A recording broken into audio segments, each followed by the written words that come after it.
can see that the first example there is that one we did last week where we roll up the chord and come back down with a note dependent on what the top note of the chord is.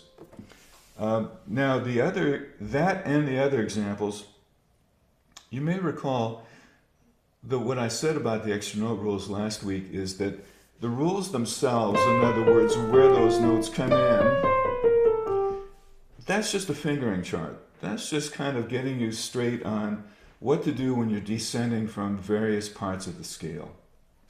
Okay? Now, beyond that, we have at least these 6 applications that I've got on the sheet here, which make use of that information. In other words, how you put in the extra notes. And so what this sheet has to do with it has to do with starting your line with different rhythmic starts. Okay, and these are some common ways of starting your line. So here again, this is mechanical. I already said that part.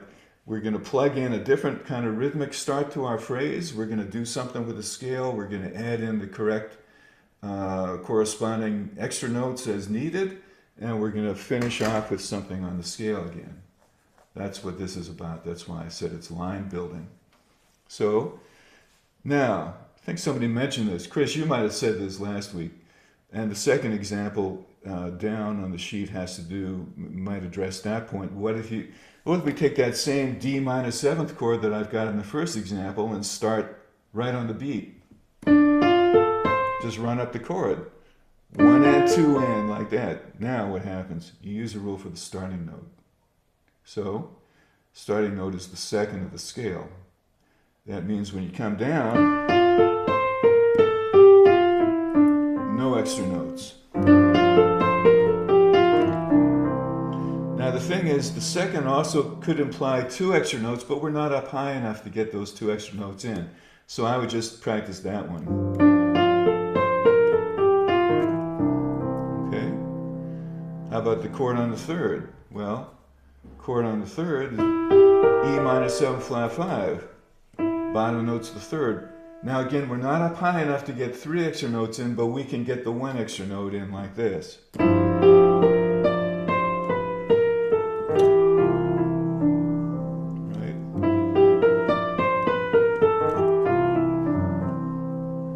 By the time we get to the chord on the 4, bottom note is the 4 of the scale, we are up high enough to put in no extra notes or put in 2 extra notes. So, that's no extra notes. Here's 2.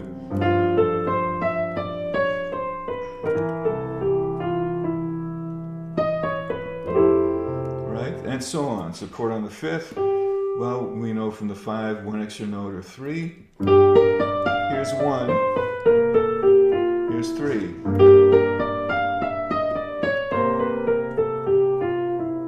Okay, the 6, no extra notes or 2. You all get the idea where I'm going with this, right? So that's that second one, the second example. The third example is a really interesting one. It's an 8th note triplet. So starting your phrase with an 8th note triplet, which is also a common thing to do. So the example given is the 7 octave 7. You know, as a scale practice, you might just roll.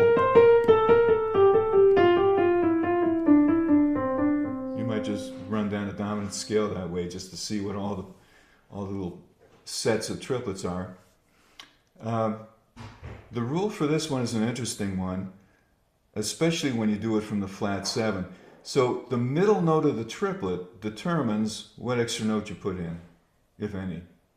So in this case, the 7 octave 7, well, the octave is the middle note, right? So that means we know the rule for the octave, 1 extra note. Now what that means in this case is that extra note actually gets incorporated into the triplet. And the B flat falls on the beat.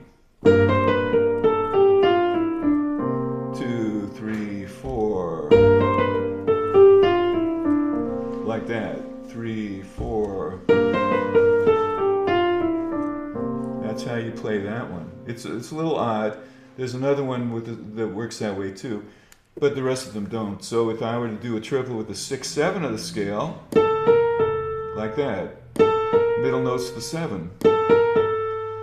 And we know what to do from the 7, 1 extra note or 3. So that's 1 extra note. Or 3. Right?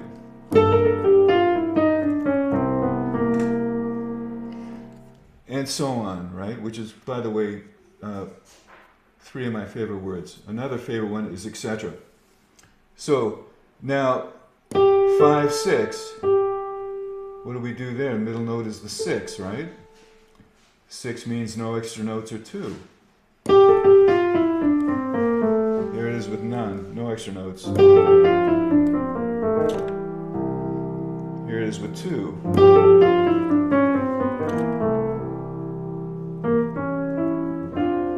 Right? The 4, 5, well, the 5 is the middle note. 1 or 3 is the extra note rule for the 5. That's 1.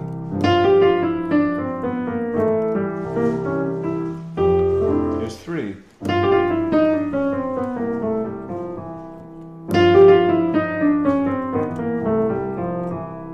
Right?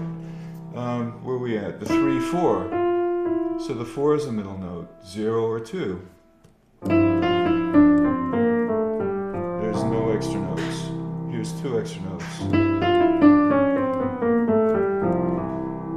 Right? The 2, 3. 3 is the middle note, so 1 extra note or 3. I'll play it up here. I'll do it. That way I can come all the way to the tonic if I want to. That's 1 extra note. Here's 3. Now this is the other, remember I said there was one other one that was a little strange. If you're going to do 3 extra notes, see where that E flat comes? It becomes one of the, it becomes the third part of the triplet. So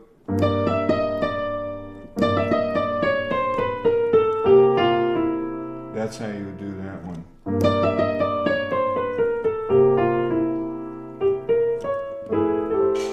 Okay, tonic second. Well, the second is no extra notes or 2. Or 2. Actually, this one is kind of a weird one too. You have to get the flat 2 in there as a third part of the triplet. Right?